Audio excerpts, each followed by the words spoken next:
The information contained in this podcast is an expression of opinion and does not constitute investment advice.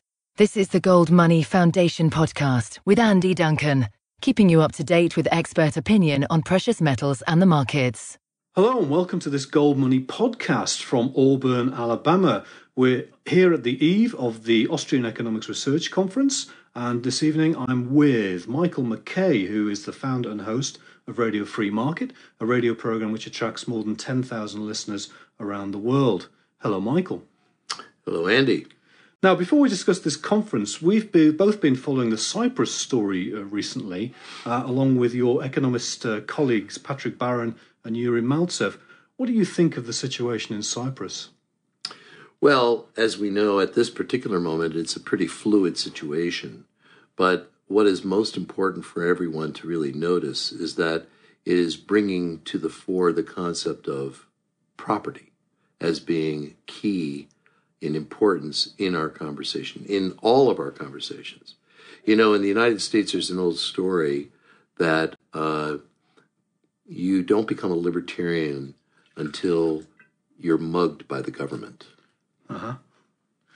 And what's happening to the entire world is that they're realizing that we all are on the verge of being mugged by our governments because they're willing to actually seriously talk about taking the money directly out of our bank accounts in order to handle the malfeasance and idiot kinds of constructs that they've been operating under. Yeah. One of the strange things about the euro is that is the whole song and dance about bringing it in was that it would make everyone's lives better. That was the whole point about bringing it in.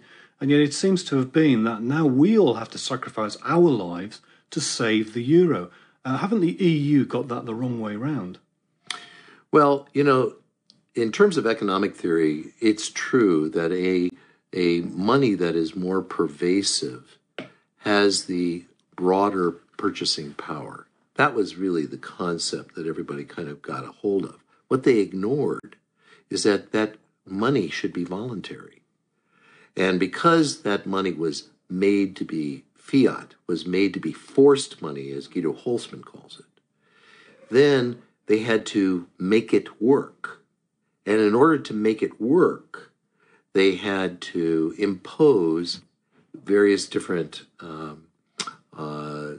structures on everyone. Yeah.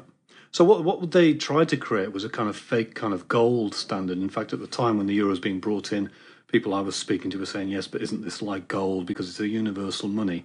The difference between the paper money, though, which can be printed at will by the monetary authorities, and gold is supplied by a supply and demand curve. Now, if you... And I would like to interject there, that's voluntary as opposed to forced money. There's a very unfortunate essay by an extraordinarily brilliant economist, Jesus de Soto, that basically presents the euro as a sort of gold standard. And I know of many Austrian economists that were very hesitant to criticize this. I'm not so hesitant. It was unfortunate because he ignored one very fundamental construct, and that is that the euro was not a voluntary money that was created based on market. It was based on legislation. It was based on government conspiring to try to create central control. Now, as we speak, the Cypriot government haven't actually had their vote, which they've been putting off for several days while they've been trying to figure out how much they can get away with in Cyprus. But if you had €1 million in, say, Spain or Italy or Portugal or somewhere, what would you do with it right now? Well, there's a wonderful website. One is called goldmoney.com. and I didn't pay him to say that, but keep going. There's another one that I'm very fond of. It's called eurovigilante.com. And both of these websites offer these kinds of products that people can actually go to where they can actually try to protect their funds, protect their property. People have to recognize money is property. Money is that aspect of property that is the most usable kind of property. And it is that kind of property that is what we take with us. I mean, it's not allegorical to look at the refugees of old who sewed diamonds into their clothes or put it into their bodies in certain ways. They were trying to take their money, they were trying to take their property with them. And in the same way, we are very close to that same kind of situation. People need mobility of their money. Yeah. And that kind of thing, that idea of money and mobility is becoming very, very important to people. So the thing with gold money is, of course, they have vaults in Singapore and Hong Kong and several other places around the world, which are outside the jurisdiction of the Eurozone. It seems very odd that most governments milk their kind of citizens.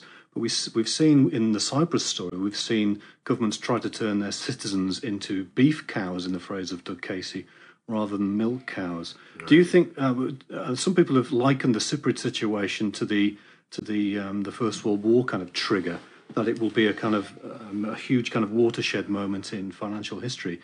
Do you kind of agree with that view, or do you think it's a smaller thing than that?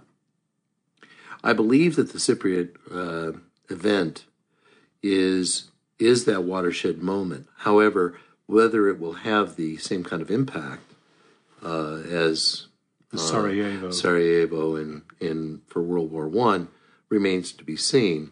I think people who are paying attention will notice that their property is at jeopardy in a way that they haven't thought of before. Yeah. So how do you think it's going to spread out then? Are the Russians going to just stop putting money into Cyprus and Europe and start buying lots and lots of gold? Is the euro going to collapse? What do you think the immediate repercussions will be of this? Well, it's hard to say, but if I was going to bet, what I would basically believe is going to happen is that the Russians are going to pressure Washington into pressuring the International Monetary Fund, which, by the way, is in Washington, and I think they're doing that today in a different kind of way by, in some way, discrediting the president, Lagarde, by sending the police to look into her apartment.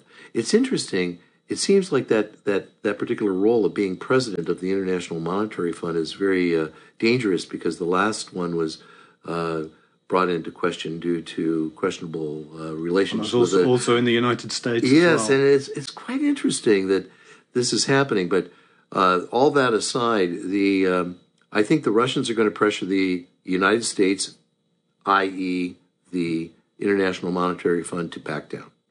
And I think that Cyprus is going to more likely become a footnote to our activity. They're going to look for other ways that they can take our money. I would be afraid of them next trying to go directly for retirement monies, 401ks, IRAs in the United States, where they will force everyone into government bonds of some kind or another. Now, that's enough probably on the Cyprus story, especially as we haven't had the vote, so we don't know the end as we speak in this interview. Yeah, it's very now, we're both here in Auburn, Alabama, looking forward to hopefully what will be a fantastic conference starting tomorrow morning. Now, it's just renamed itself. It used to be called the Austrian Scholars Conference. Now it's the Austrian Economics Research Conference. What are you looking forward to at the conference? Well, I think there's always a number of papers that are interesting. I think that the greatest value of anyone coming to this conference is the opportunity to sit with individuals who are truly on a world-class level of understanding what I like to call reality economics. And the likes of Hans Hermann Hoppe, David Gordon, Thorsten Polet, Doug French, even, yourself. I'll just be a gadfly sitting around at the back. Okay, so are there any speeches in particular that you're really looking forward to? I'll be looking forward to Hans's lecture, Thorsten's lecture in particular. Yeah, and what's Professor Hoppe going to be speaking about? He'll be talking about his book, The Great Fiction, and that book is a collection of a number of his essays. Some have been published in other books, But I would heartily recommend that book, and I heartily recommend his works in particular. Now, with Professor Polite, his great thing is that there will be a hyperinflation. Right. But you believe that there will be some resilience for the dollar over the next couple of years. Can you tell us about that? Well, I actually note that there is a lot of inertia in the world, and there's one point that we really have to take into consideration, and that is that this is the first time in history where there was no place in the world where there was a really good alternative to fiat money. Any other hyperinflation that's ever occurred, even in Zimbabwe, they used the US dollar. And so I think that hyperinflations definitely can happen and more likely will happen. So I don't disagree with any of those people like Professor Polite that state categorically that they will happen. But I wonder how long it may take. So, for example, this new conference has been announced in China in September to again talk about a one world money, a global money, through their particular meeting, is just another way to kick the can down the road again. And that means what? It means maybe another 10, 20, 30 years of fiat money in another kind of form. Yeah. And so I believe we're in a relative ugliness contest at the moment. And the US dollar is winning, meaning that it is the least ugly at the moment. But that will come to an end at some point. I'm not sure that global currency will give us 20, 30 years. I think when we had many fiat currencies, it survived well because they could compete with each other for being the least ugly.